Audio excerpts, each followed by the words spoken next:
The Tipping Point with Mike Tipton is brought to you by Dubby. What is Dubby? Dubby is a clean energy drink that is made to give you focus with no crash, jitters, or angst like those other energy drinks have. They also have no maltodextrin fillers and don't use artificial dyes. Dubby contains vitamins, amino acids, a nootropic, and 150 milligrams of caffeine. Dubby's products are made in the USA in an FDA-inspected facility that strictly adheres to GMP manufacturing guidelines. All of the flavors are unique and custom-made by Dubby, and you'll never taste our taste anywhere else. The best part about it is they're affordable. Dubby's drinks come out to about $1 per drink, much cheaper than Starbucks or any of those canned energy drinks. To learn more, visit w.gg.com/discount/MRTipton33 and place your order today. Use promo code MrTipton33 and save today. Dubby Energy, be better. What's going on, everybody? I want to tell you about my new friends over at Cleverman. Visit them online at becleverman.com. What they gave me was the energizing face and beard scrub along with the Cleverman face scrubber. And trust me when I say this, the energizing face and beard scrub smells amazing. Combining it with the face scrubber, making sure that your boy was looking as good and sexy as possible, opened up a whole different sensation in my face that I haven't ever felt before. I felt so clean, so fresh, and so clean, like Outcast said, and it helped me feel like I was ready for my day. Make sure you visit them online at becleverman.com and follow them on Instagram at clevermannyc. The link is up in my bio if you want to check out all the amazing products they have. Visit them online, becleverman.com.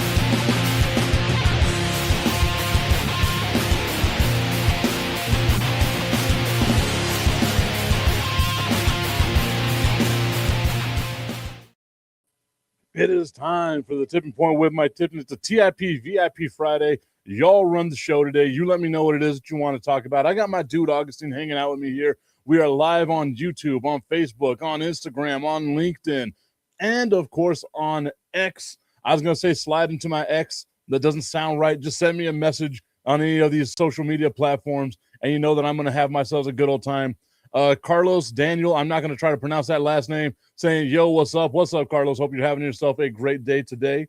Got my dude, Ray Jackson from Locally Sourced EP over on Instagram saying, Mike, good morning, my guy. He's joined by Katia, who's over there as well. Augustine. The NBA playoffs, I have just been injecting myself with this stuff. And then yesterday, I finally might have had my overdose because watching the New York Knicks dominate the Atlanta Hawks made me just want to stop watching basketball, man. Like it's always fun when it's your team doing it, but whenever you have to watch other teams doing it, it was just not a fun game to watch, Augustine. It looked like 1989 Loyola Marymount. That's what it looked like. A reference that only you get. Hey, come on, you're old enough. I was 5. Okay, yeah, whatever. But anyway, if people out there remember Loyola Marymount back in the very late 80s with Hank Gathers, who unfortunately died on the basketball court, it just looked like that. I mean, the Knicks looked decent. And that's how bad the Hawks are. So, yeah. I mean, the Knicks are a 3 seed. But you weren't expecting that type of thing. Like, I did think that the Knicks were going to win that series. Strilla saying F the Knicks. Ashley over on Instagram saying, good morning, fellas. Good morning, Ashley. Hope that you're having yourself a great day. Well, Strilla feels amazing yesterday, but we'll get that later because and then Anunoby, who the heck is Anunoby going full on nuclear on the Hawks? OG Anunoby, come on now. Look, it would not be an NBA playoffs if there wasn't a OG Anunoby game. That's just a name that everyone knows, right? Like, I know I'm not the only person who knows all about OG Anunoby. It sounds like a Star Wars character. Yeah, it sounds like Jar Jar's half brother, unfortunately. I don't know about all that, but okay. All right, so I still want to go OG Anunoby. I'll leave that one with you. There you go. No, right. but it was just embarrassing for the Hawks to give up like that. It was, and this is why, and I'm gonna beat that old horse again. This is why the giving up and for regular season and for anything, there has to be some sort of punishment. There has to be, and not just give last place the best pick in the draft. That it's just bad. It's just a bad look for the NBA. I know that there was, and I'm looking it up right now. I saw it just a couple of days ago that the NBA is eyeing a new anti-tanking proposal for the draft lottery. Let me read this up just a little bit here. It says the NBA has disclosed to its 30 general managers the new anti-tanking draft reform termed the 3-2-1 lottery that includes expanding the lottery to 16 teams, flatten the odds, and a relegation zone where the bottom 3 teams will be penalized with fewer lottery balls for the number 1 overall pick, starting with the 2027 NBA draft. So next season is whenever they'll put this into place. And I kind of like that. I've always been anti-tanking in the NBA. I understand why some teams do it. Don't get me wrong. But whenever you have a team that tanks habitually, like the Philadelphia 76ers, that whole trust the process, trust the process, trust the process. Ben Simmons, Markelle Fultz, like all these guys that the 76ers drafted, the only person left from the process is Joel Embiid. And even then, it's not great, right? Like Embiid has missed literally, it's not me being sarcastic. He has literally missed half of the games of his career. Half of his career has been injured.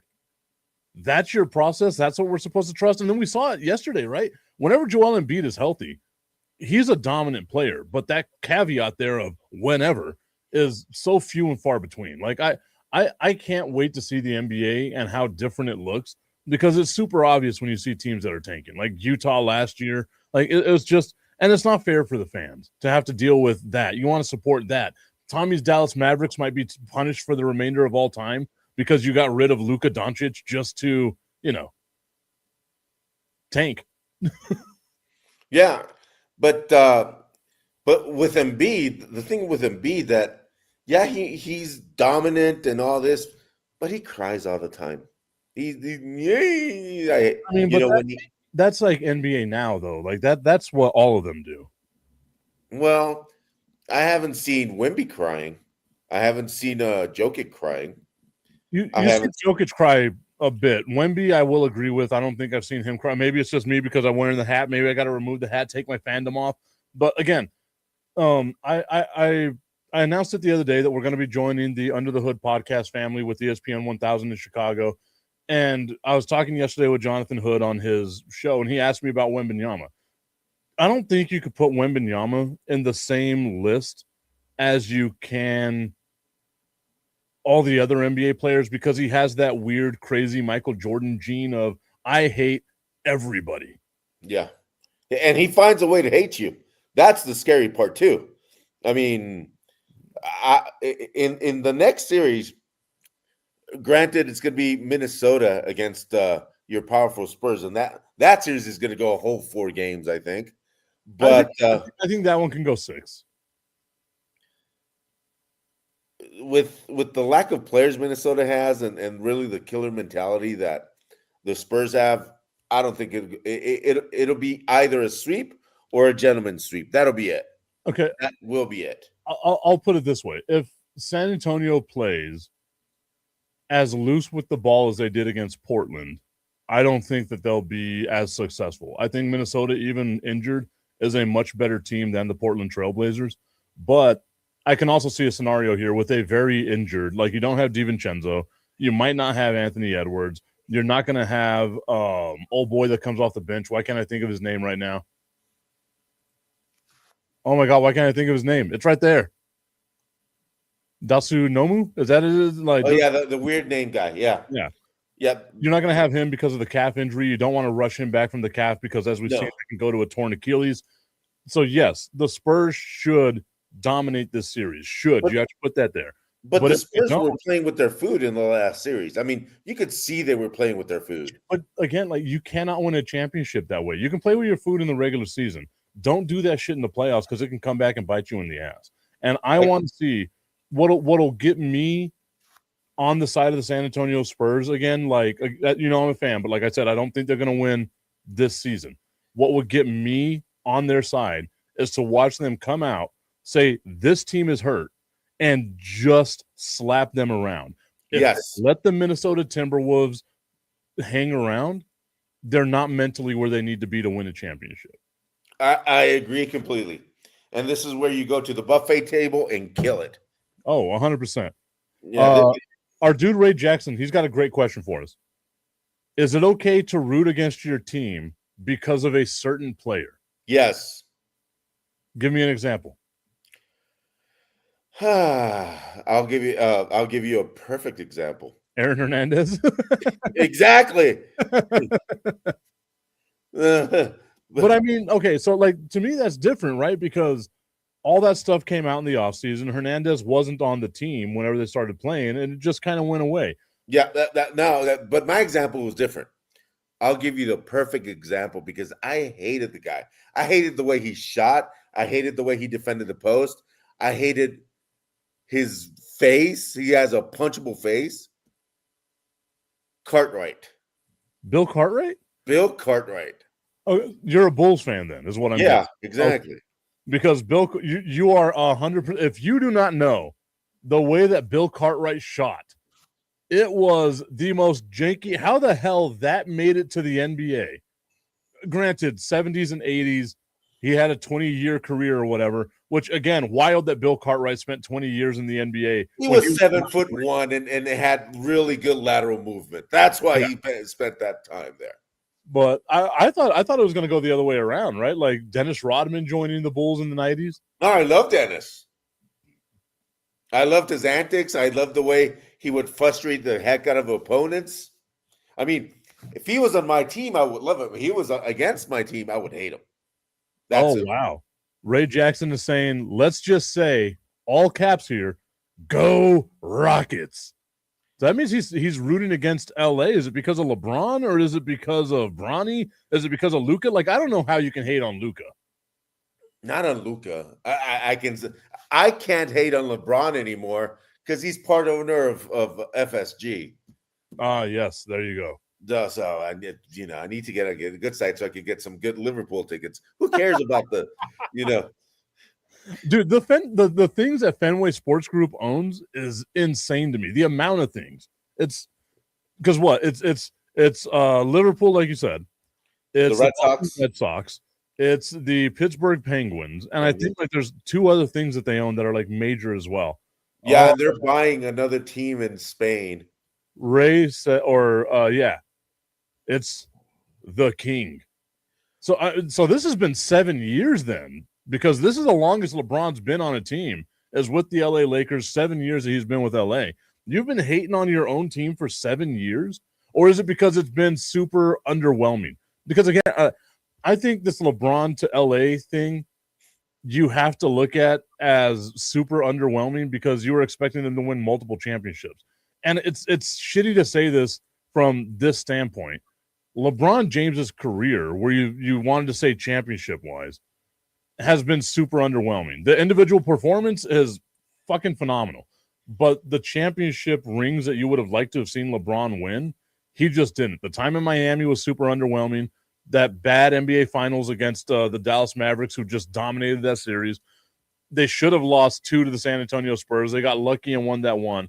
But then that next year, the largest margin of victory per game in NBA Finals history with the 2014 San Antonio Spurs, beating them so bad that it sent them back home. It sent LeBron back home to Cleveland because he just couldn't do it. That series can't be played on Pornhub anymore. Well, nothing can in Texas anymore. Yeah, I don't know. I'm in Mexico right now, so I'm good. But yeah, I mean, Bill Cartwright. I mean, I imagine other players hated if they were Seattle SuperSonics fans back in the day. They would have hated Gary Payton because he was the glove. I understand that, but he was a butt wipe on and off the court. He got better after he retired, but he was not a nice guy. Who else? Bill Laimbeer. I mean, anywhere outside of Detroit. I mean, I imagine Bill Laimbeer was the most hated man of America at that time. I mean, he didn't. But that's the thing, right? Like those dudes were on those teams, right? They didn't go to another team. I can picture, Chris Paul. Chris Paul goes to your team. You're not a Chris Paul fan. You kind of like hate what your team is doing at that point in time. Russell Westbrook. He's another one of those guys that you're like, holy shit. James Harden. For like modern times, that might be it. I'm trying to think like maybe the Knicks with Charles Oakley, because Oakley in the 80s and 90s, early 90s was with the Chicago Bulls as Jordan's protector. He goes over to the Knicks. Maybe Knicks fans weren't happy with that. Super throwback too. The same thing with Anthony Mason, right? Like Mason.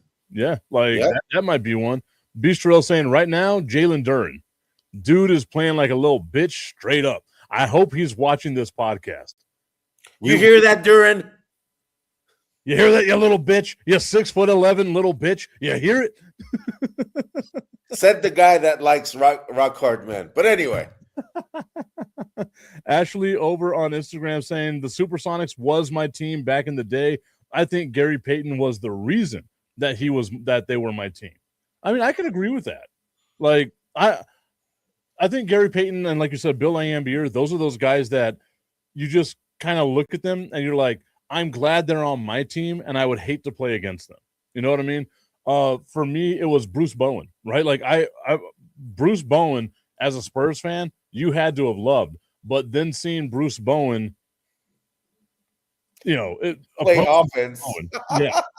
And then for me, like, because I was thinking about that too. Like, if Kawhi Leonard came back to San Antonio, I wouldn't hate it. I feel like he's got to come back home. But I also feel like with all the stuff that he's got going on in LA with the Clippers, with the fake planting of trees, I don't know if you all heard about that, but like all the stuff that he's done, there's a lot of question marks that surround the business dealings of Kawhi Leonard that I think are going to come to light whenever he retires that aren't going to look good. Please tell the audience what because I find this awfully funny. Before I do that, let me read a couple of comments real quick. Strilla saying Bruce was a defensive dog. Oh, hell. The original 3-and-D dude is who I think Bruce Bowen was. And then locally sourced saying, be honest, this isn't the first time I rooted against my team. I was kind of glad they lost in the finals when the mailman was trying to win a ring. That one too. Like the Lakers back then, when they had that weird super team, that 05 Lakers roster with Karl Malone and Gary Payton, a bunch of old dudes trying to win a championship, and then the Detroit Pistons just waxed the damn floor with them. That was, I guess that was 04, but that was that to me was so damn good. Going back to Kawhi Leonard and what he's got going on. Okay, so there's these rumors that are out there. They might have already been confirmed, but I'm just going to go on the rumor mill side of it because they are very litigious on that side of the world. In order to sign with the LA Clippers, Steve Ballmer had to manipulate the salary cap. And the way that they were able to manipulate the salary cap is they took an X amount of money, which wound up being $24 million a year, off of the books of the LA Clippers and moved it to a shell company that was a sponsor of the Clippers that was all about, planting trees, saving the environment, et cetera, et cetera. They had celebrity endorsers like Leonardo DiCaprio was a part of it. Oh, a lot of celebrity endorsers, but they were only getting Robert Downey Jr. is who I was thinking of. but it was all the green celebrities. It was, But yeah. they were only getting like $500,000 maybe to like go out and actually plant trees, like actually go out there and plant these trees. Kawhi Leonard, all he had to do was plant a tree, just a single tree, and he never did it. The 3 years that he never did it, got $24 million a year from this shell company that wound up going under because obviously it was a scam that winds up going under, gets investigated by the NBA. And Steve Ballmer's like, I got nothing to do with it. Like, I know nothing about it. The only other guy that's like a part owner of the LA Clippers is Steve Ballmer's best friend from Harvard. You know what that guy owned? That shell company that was given $24 million to Kawhi Leonard. How this hasn't been a bigger issue about salary cap circumvention is wild to me. But it's probably going to come to light in the offseason, and Kawhi Leonard's going to have his upcomings one of these days. Would the Clippers need to, pay a fine, a penalty that, I think that's what they're trying to figure out. Is it's such an egregious and blatant circumvention of the salary cap that it's almost impossible to like determine what the penalty of it should be. And you can't give like an NBA team the death penalty. So for me, it's what's the death penalty for an NBA team? No draft picks for 5 years. Yeah, they got trades. They can do that. Yeah, but the thing is, How about this? This should be the death penalty. You can only pick players outside the Big Five conferences. No, because I feel like a lot of the really good players came from outside of those Big Five. Like you're looking at Kawhi Leonard right now. That's not a dude that was in the Big Five conferences. But that's not in the norm for those five conferences. For outside those five conferences, Victor Wembanyama, Nikola Jokic. Okay, fine. Here's the thing: you can only pick players from UTEP. Oh yeah, no, that's not a death penalty. That is cruel and unusual punishment. Well, you can't be doing that shit to people. UTEP, NMSU, and San Marcos. You can only pick out of the old Conference USA. Still saying or increase their or decrease their salary cap, but that's the thing, right? Like they found a way to circumvent the NBA salary cap, which. The only thing there, Tip, is was it legal? That's another thing. No, that's the reason why they put it in the shell thing, and that's what they were trying to like determine, like how much did Ballmer know, because he's like, oh well, it was the other owner who handled it. The guy that owns 1% of the LA Clippers is the guy who's handling all that stuff. It doesn't seem like that's par for the course. They've had some whistleblowers within that old organization and within the LA Clippers who are like, no, Steve Ballmer knew. Like, again, billionaires with the type of money that Steve Ballmer has, $24 million ain't shit. So, like, he can just, toss that whenever the hell he wants. But you have to protect the rest of the league from these owners. And the fact of the matter is, without that shell company, Kawhi Leonard is not an LA Clipper. And that's the real issue right here. Ray Jackson over on Instagram saying, gentlemen, have a good rest of your day. Got to go teach kids the production skills. There you go, man. That's the way to do it. Send them over my way. They graduate, send them over my way. I'll see if we can't get them a job. Yeah, pointing a camera.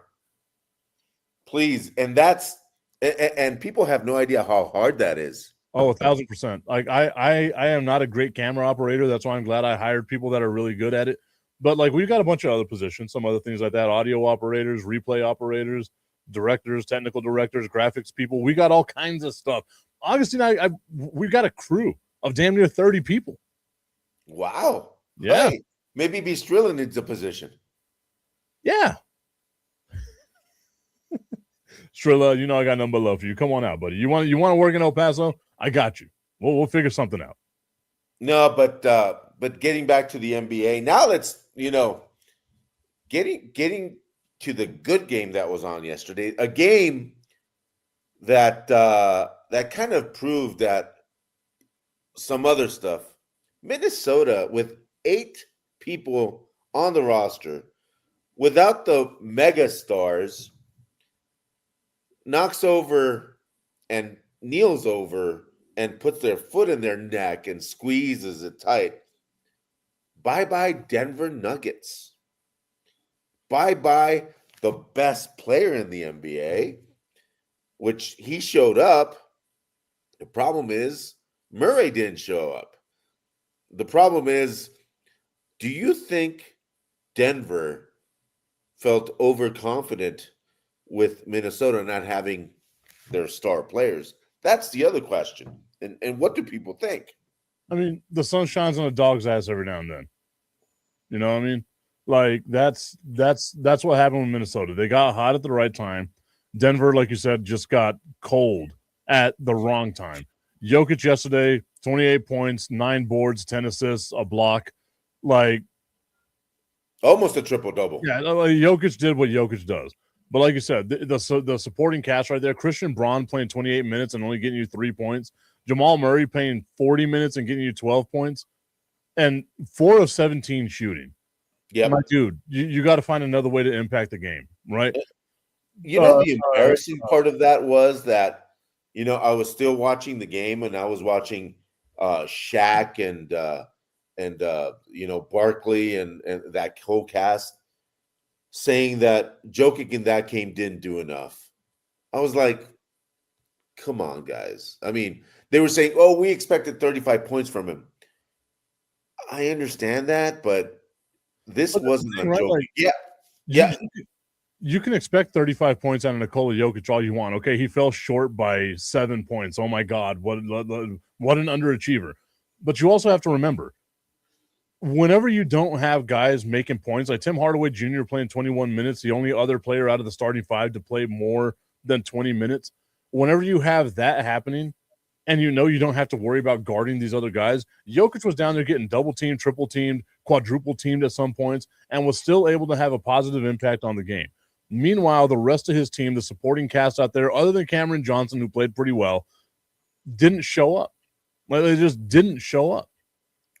Yeah, so and my question is especially for Murray, a lot of people were saying that before, you know, he's an all-star, he's a guaranteed all-star. No, he's not. This was his only all-star appearance. This year was his only all-star appearance. And to me, I think he's vastly overrated. Mm-hmm. Vastly overrated. Tommy was talking about it the other day, talking about the NFL draft, right? Like Akeem Mesidor, how much better did he look because he's playing alongside Ruben Bain, right? Ruben Bain being one of the best in college football.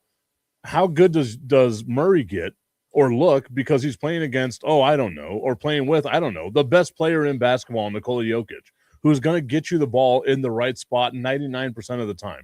It really showed as well the importance of Aaron Gordon for this team because he brings them a different dynamic, not just offensively, but defensive as well. He's always got energy on defense. Whether or not he's a good defensive player might be up for debate, but he has that energy that kind of makes people get around you. And then he also gets that weak side block, you know, that helping block. Whenever someone gets into the lane, he can get there and, you know, distract a shot.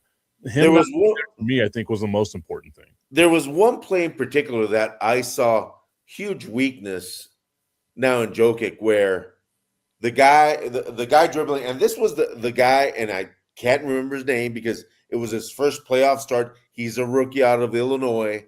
You know, I can't remember his name, but the fast kid with the left hand, how about that? We'll call him that. That he just started like 4 or 5 feet away from the three-point line, penetrated and just laid it over everybody. You're talking about Terrence Shannon Jr. That one. Yeah. Shannon. He comes into the playoffs. He finishes the regular season averaging 5 points a game, 1 board, 1 assist. Yesterday, 24.6 boards and an assist. And like you said, that just he looked so much faster than anything that the Denver Nuggets had to offer. And it was great to kind of watch that. It does suck, though, if you're a Denver Nuggets fan because you wanted them to go all the way. But instead, they just gave you just the tip. I just want to put the tip in. It's time for Just the tip. That would make me uncomfortable. Promise that it ain't too much, but just enough. Just a tip. Just a tip. Just the tip? Just the tip. It's time for Just the Tip.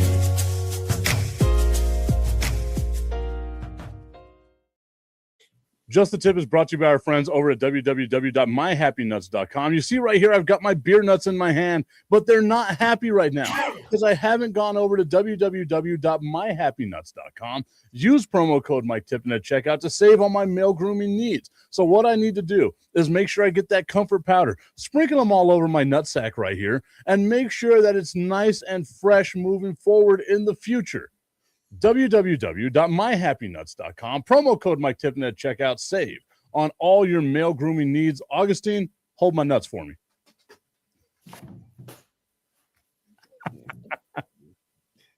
You know what? You should have told me. I have some of those in my. I just saw them right here. I just saw them right here and was like, oh, that'd be funny. But how about me catching it? I mean, from what I know, you're pretty good at catching some nuts. Yeah, it wouldn't be bad if I got like this. But anyway, I don't know. Anyway, getting back to basketball, Shannon, that one play told me one thing about Jokic. He needs to get in the gym, get that lateral movement going, or else the Nuggets are never going to reach, again, an NBA, finals again. Because he's the one who's supposed to be the, blocking that part or at least making players doubt about going inside. And he's what, 7'1"? Yeah. So, I mean, he's big enough to, and his arms are like 8'8". So he needs to try to do some lateral movement because you're right about one very specific thing. The way they missed Gordon, because he would have been knocking that down. He has the athletic ability, and he has the mindset to do that. So those two things were missing from Denver. Going over to some of the comments right here. Quick commission saying, a job, Mike. Are you still hiring? However, I don't know about living in good old El Paso. A lot of people say that, but a lot of people stay in El Paso.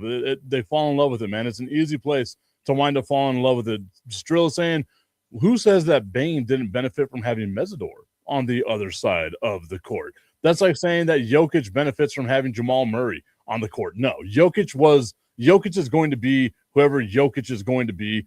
The commission going on to say the Nuggets will go back to being the normal stink Nuggets. And Ashley over on Instagram said, LMAO would have been hilariously awesome if Augustine had a bag of nuts ready to catch. It would have been great. But again, like I said, I hit the button. I just looked down because I was going to get a drink of coffee. My coffee's almost empty. And right next to my coffee was a sack of beer nuts. So I thought of all that in just that time. 8 o'clock in the morning for a Dr. Pepper is diabolical. But cherry, zero sugar. I got you. Healthy. After this, I'm going to go and have breakfast. And hey, Bistrilla, you can move down here to Ciudad Juarez and just cross the border every day. Get the express lane. You cross in 5 minutes. The amount of people that do that is always wild to me, but it's so smart. It's so smart. I think I'm going to buy a house in Juarez. Or New Mexico. Yeah. That's another one, Bistrilla. You can move to Santa Teresa, the country club. Ooh. Oh, I can see Strilla in the country club. I can see Bistrilla playing golf, Strilla's got like the newsboy hat with like a sweater tied around his shoulders. I can see that. We just made Strilla extra white for some reason. Yeah, we did. I didn't know how we could do that, but I think we did it. My dude's from Tipton. He's like, nah, bro. Would you? And then I can just picture Bistrilla saying, "Would you like some Grey Poupon? Would you like to meet me at Top Golf?" He pinky up whenever he drinks. Pinky, Just yeah, very prim and proper. All right, so I think the question of this comes down to now, whenever we look at the Denver Nuggets and we look at everything that they've done, Jokic is going to start, in my mind, to decline. Like it's just going to happen. He's on the other side of 30. He's never been an athletic machine. The decline happens for everybody, right? I think the Nuggets window closed, but at least they got a championship out of it. The same thing with like the Milwaukee Bucks, right? Their championship window to me has been like it slammed shut a couple of years ago. But now you see like the decline of the team, maybe not so much in Giannis, although he hasn't been able to stay healthy. They haven't reached that upper echelon just yet. And when you look at some of the teams that are out there, the OKCs, the San Antonio Spurs, maybe Detroit, we got to see what happens with Detroit. That's still such a question mark to me. But there's a lot of these younger teams that are out there that you can say the window is just opening right now. Yeah. Especially Oklahoma City. It feels like the window shut on them. Jokic hasn't signed an extension with the Denver Nuggets. I don't think that he would retire just yet, but if he did, would you be surprised? I wouldn't be surprised. European players have that tendency of retiring earlier, though. And but with Jokic, where would Jokic go to? That's the thing. Who's got the salary cap for it? And two, who would he want to play with? Who? And then how are the guards going to adapt to Jokic as well? I mean, of this slower bringing up the ball instead of pushing it. The Lakers? The Lakers don't have the money. They just can't right now. Louis Bougie over on Instagram saying OKC is more on fire than Cielo Vista Mall. I'm looking at it right now. Out of all the teams that are in playoff contention, you have a bunch of teams that have salary cap space. Now, think about this. San Antonio has the 9th most salary cap available in 2026 after this season. They have the 2nd most, where they would be able to use $59 million in potential salary cap going into next season. Do you want a reenactment of the Twin Towers? That's what you want, Tip? That imagine Jokic on the Spurs with Wembanyama. It would be unfair. Like, I don't think San Antonio would do it. Our dude, Bo from Football Talk with Bo saying, "Good morning, guys. Good morning, Bo. I'm working out on my schedule stuff, Bo. 6 a.m. Pacific time is 7 a.m. here.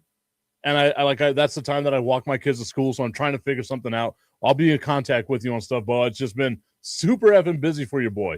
Let them go to school. What do you mean walk them to school? Let them go. Get out of the house. I like being there for my kids, man. Walk them to school. Strilla saying, I may settle down in Kyle, Texas right now. Details are still being worked out. Look at that. Damn, Strilla. Damn, my guy out here doing things. He also says, how can you see me at the country club? Is it because I'm white? No, that would be racist. I would never see that. I can't see Bo at the country club with a sweater tied around him, and Bo's super white. So there you go. A white shirt with a red sweater. Also, I know some white people, so I can say it. With a name like Tipton. Anyway. So, right? And then Tommy's saying that they would melt down here if they showed up. The other team that I think would be very interesting, the Milwaukee Bucks have the 5th most salary cap that's going to be available in the 2026 season. Jokic and Giannis, I don't think their games would work well together, but it would be really interesting to watch. No, I don't think they don't complement each other. No, it's not like the Admiral and Duncan before because Duncan would actually step out and the Admiral would stay in the box. I think the same goes for it's different with Wemby and Jokic because they're so smart they would play off each other. And then Jokic does have the ability to post a little bit lower, so that would extend his career a little bit more too, as well. Bo also reminded me of something. Bo used to live in Mexico, spent a couple of years living in Mexico. So my dude has an honorary brown card. So now he's even, less white than Strilla is. So there we go. That's why. Well, hey, Bo, where did you live? I want to say it was close to Guadalajara, but he'll obviously be the one that knows that. Yeah, Louis Bougie saying the New York Knicks would be a great landing spot for Jokic. I would like to see that, but currently the New York Knicks are negative $93 million over the cap. The cap. Make Jokic, plant some trees. Tommy's saying the quiet part out loud right now. Tommy, it's called subtlety, my guy. But yes. I mean, and then again, you know what? This is actually kind of funny. Maybe it's something we keep an eye on. We put it out here first, right? I don't have a lot of dreams, but I have very vivid dreams. And I was at an NBA game in a dream that I had last night, where Karl Anthony Towns was playing for the Denver Nuggets because of a trade. So then that would mean that the Knicks would have had to trade Karl Anthony Towns to Denver in order to get Jokic. So maybe we put this out there. I had the dream, not like Martin Luther King, but I had a dream, and it was Karl Anthony Towns playing in Denver with the Nuggets. So maybe, just maybe, we'll see what happens in the future. You put it out there, Louis Bougie. Maybe I put it into the universe, and Jokic becomes a New York Knick. Well, that would be great. That would be. I don't think so. I can't see the way that the Knicks are currently constructed, them being incrementally better than what Denver is right now. Maybe Jalen Brunson is a little more clutch than Murray. Yeah, Jamal Murray, but I don't know. And then he said in Cinco in Puerto Vallarta. He has a residency card. Look at that. Hey, Bo, was it Puerto Vallarta or was it Nuevo Vallarta? Because Nuevo Vallarta is really nice now. Knowing Bo? Nah, he was in the ghetto. That's my dude. I know him. He's real hood. He is real hood. The problem with hood in Mexico is completely something different. I was about to say, yeah, you got some problems. Yeah. But Bo was hood in Mexico. Yeah. No. I was like, I'm gonna move to El Paso so I can go work in the maquila. Damn, Bo, calm down. Shit, dude. Hey, don't take my Mexican away. Anyway. And then Tommy saying Jokic and Flag, let's go. This is what would happen, Tommy. In order for the Mavericks to get Jokic, they would probably trade Flag and all their future first-round draft picks to do it, because whoever's running that team right now is completely oblivious to how basketball works. Bo letting us know that it was not in Nuevo. So there you go. Hey, Tipton, if you're going to go on vacation somewhere, the Vidanta all-inclusive in Nuevo Vallarta is absolutely amazing. They got the new that new show with water and I mean, I love, and a lot of people don't realize this with you, but you're very plugged into the business scene in the Borderplex here, El Paso and Juarez, and you are like the minister of propaganda for travel for this area and the entire country of Mexico, and I absolutely love that, dude. You've even planted seeds into my mind to try to get my dual citizenship in Mexico, which I'm really I've been thinking about it a lot. I think I'm going to wind up doing it because I do want to buy property in Guadalajara. Like whenever I went, I fell in love with that place, and I just want to go as often as possible. The same thing with Mexico City. Whenever I went to Mexico City, I fell in love with Mexico City. My favorite city in the world, my top 3 cities in the world, they are easy. It's El Paso, of course, Ciudad Juarez, of course, Mexico City. Excellent. Mexico City is New York, LA, Tokyo, and London all in one. It really is. And then, like, obviously, like, I flew into Mexico City. I've only been to Mexico City once, and whenever I flew in, it was at night. And you see the lights start, and they just do not end. Like, it is enormous. Well, there's 30 million people there too, Tip. You saw the traffic. You saw the traffic. I did. And you know what? Shout out to my Uber drivers that kept getting me everywhere, because them dudes knew exactly what they were doing, man. They're like, hey, we're going to take these shortcuts. Don't worry about it, bro. I got you. I was like, hey, man, I trust you. I trust you, man. Plus, what I loved about it, too, is I'm a sucker for accents, right? Like, you take me to North Carolina, I love a North Carolina accent.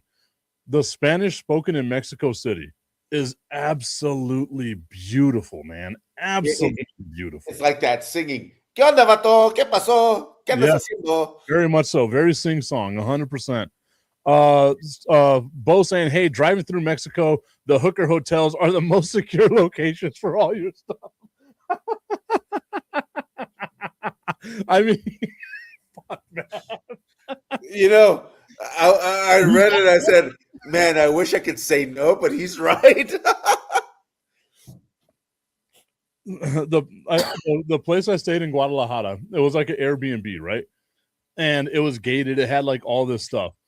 And I was like, damn, like it's super secure here. And like I'm walking around, I'm talking to like some of the people that work in these buildings. And it's like, you know, it's super awesome that we're welcome here, like as Americans and stuff like that. He's like, oh, dude, you're okay because you look brown. Like, so you don't even look, you know, American or anything like that. He's like, but also, this is the safest part of town, even though it's not the safest part of town. If we like you, you stay. If we don't like you, exactly. Boom, boom. I was like, hey, I'm good with it, dude. Like, but it was funny because like I had my head shaved at the time. That's part of the reason why I decided I wanted to like grow hair and stuff like that. Because one of the guys at the club was like, my guy. Like all these people were looking at me. I was like, dude, like, what am I doing wrong? Like, why is everyone looking at me? He comes over. He's like, a lot of people think you're a cop. I was like, I could see it. I 100% see it. Yeah, and then just for FYI, there's this huge controversy right now in all of Mexico because they found out that the CIA, FBI, ATF have operations in Mexico. Oh no, really? They found out. Oh my God! I, for one, am appalled. It's like there's no consulates all over Mexico with operations like that. Strillo says, well, there goes my visit to Mexico. Strillo, you ain't gonna stay at the hooker hotels? Hey, that's how you know you're gonna be safe, my dude. There you go. High class Strillo over here with his sweater tied around his shoulders. Yeah. I only go to Cancun. Yeah, it's all right. Yeah, it's good. Cancun's good. I've never been to Cancun. I've been there? Never been to Cancun. Here's my question, Tipton. Will your wife let you go with me to Cancun? Probably not. She wouldn't even let me go to Hooters with you.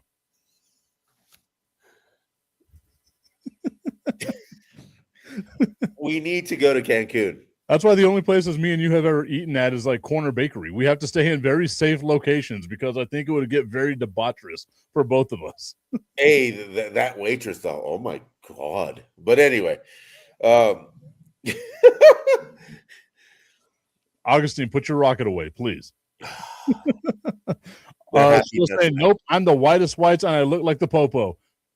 Hey, my dude, like people would hear you talking, they'd be like, nah, that dude ain't a cop. Like if I'm just being, honest with you, like they'll listen to you talk a little bit. Nah, we're good. That guy is fine. He's good to go. Yeah, they would go. Well, I mean, they would go. He's a Vikings fan. He's not a cop. Lions. Yeah, I was trying to. I know. I'm just trying to keep the peace here. That's all I'm trying to do. I don't want to get shot. Every time the police come around, dude. You live by Bel Air, don't you? Mean this guy.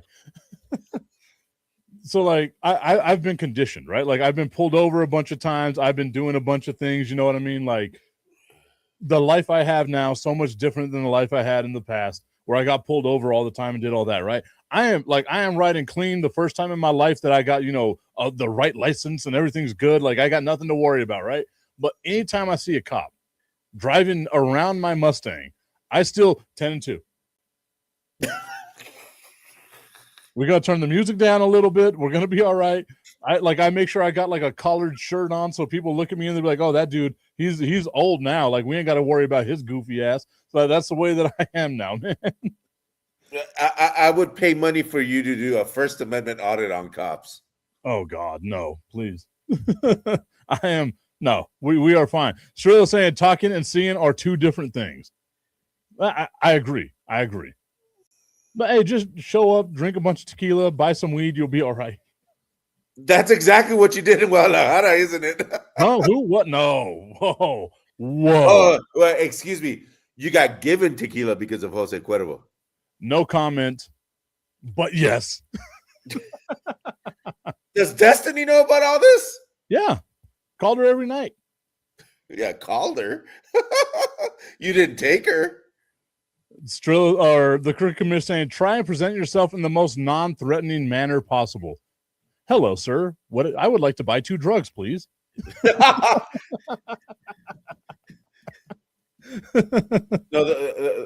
the most innocent thing you could say is, "Hola, señor, yo quiero tequila," and just say it like that, and you'll be fine.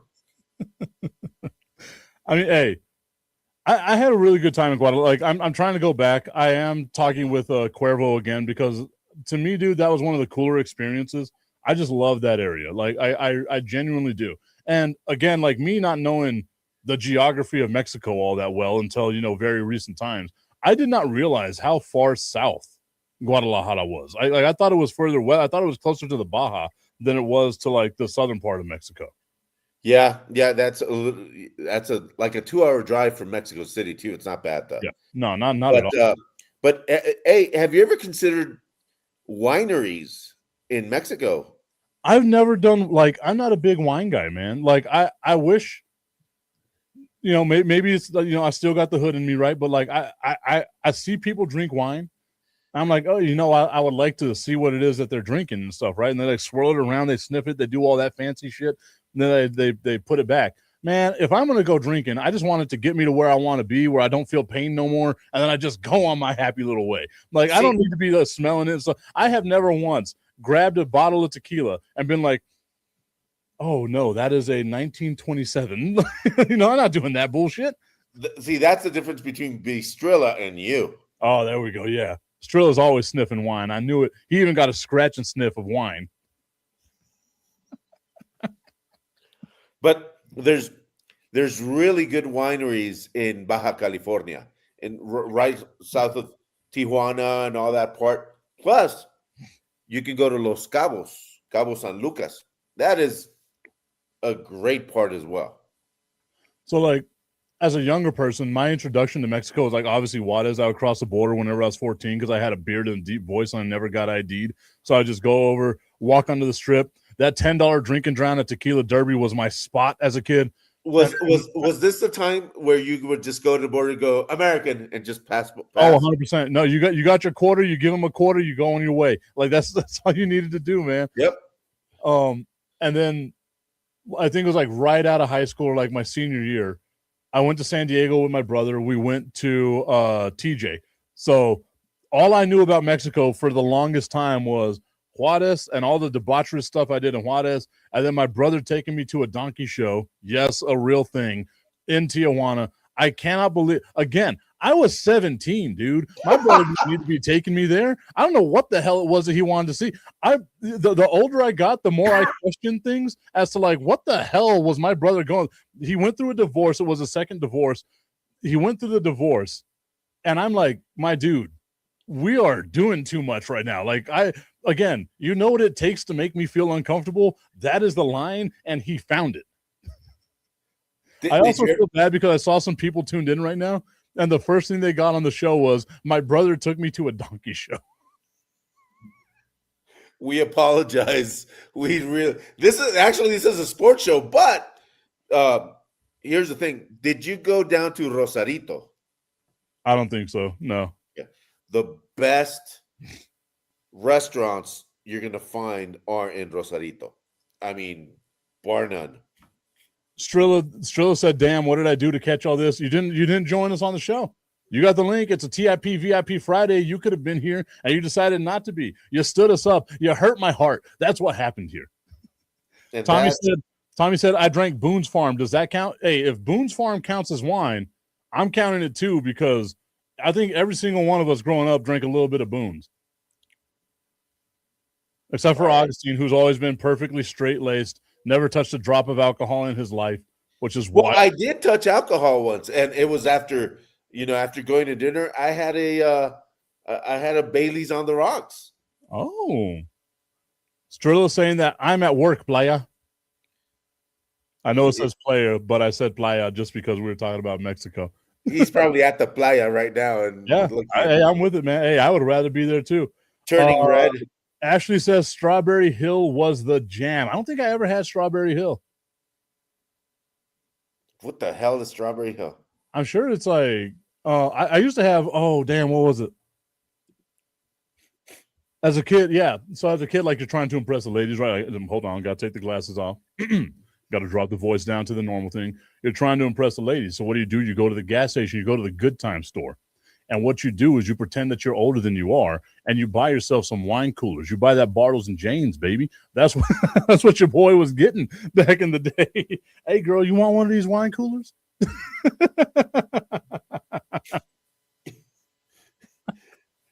I never went through that phase. Oh, dude, that was again, young me is completely different than the me that all y'all got to meet. I tell people, I'm sorry, I was pretty. I didn't need to booze up women. Okay, Bo saying if you drank booze and you had Strawberry Hill, is that like a flavor? Oh, okay, yeah. Ashley's saying it's a flavor of it. Then, all I knew is I go to the I go to the Good Time store or the Party Time, because Party Time was right next to my house. You go over there. All you do is you walk over, you grab the one that says Boons, you get the Boons, you take it with your friends, and then you go on your merry little way. Like that was always the way that I did it. I just said, "What's up?" And look at that. Jonathan Hood, once again, as you all know, we are going to be a part of the Under the Hood network that's going to be starting on Monday. What did he say? He said, "Forget I ever invited you to the show." He sent me a picture of, I guess, the Strawberry Hill Boone's Farm, which, yes, had to have been what I got. I didn't know it was a flavor. And you know what? It's the same thing with me and MD 2020, because Strilla brought up MD 2020. 2020. I learned. I learned by watching the WWE a couple of weeks ago. Them shits got flavors. I just thought they were colors. Like, I'm like, I'm gonna get the blue one, I'm gonna get the purple one, I'm gonna go on my way. I've never once read the label on them to see what flavor it was. I grab it, I drink it, I throw it away. Like, that's what I did, man. That is hilarious. Now, older me, connoisseur tip over here. Now I read the label and I see what's inside. Not going to be poisoning my body. I'm just going to get you, arrogant bastard. That's all I'm going to get you. Oh, I've had a bunch of that. Yeah, people give that to me all the time. The hell was that? I guess the aliens are arriving. Ashley saying Party Time had the coldest Mickeys. I never had a Mickey's. If I was doing 40s, I always went more OE or Colt. And then saying colors, no shit, huh? I never looked at the flavors on MD. I never did either. Like that is wild to me. This just turned into a really urban show. And then Tommy saying, "You were never pretty, Augustine. Stop the cap."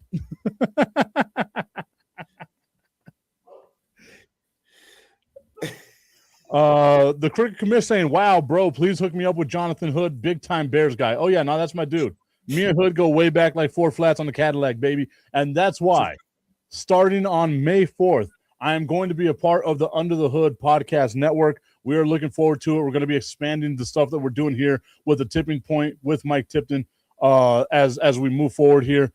Again, guys, I got nothing but love for you. We're coming up on an hour. Augustine, as always, I thank you so much for being on the show. Everybody for tuning in. We will see you all on Monday. Fire and Ice tomorrow at Buffalo Wild Wings. We're actually going to do it this time. I don't have to just randomly walk into work on a weird Saturday. An actual Fire and Ice. Come on out there, hang out with us. We'll see you next week, everybody. Bye, everybody. Oh, that was great.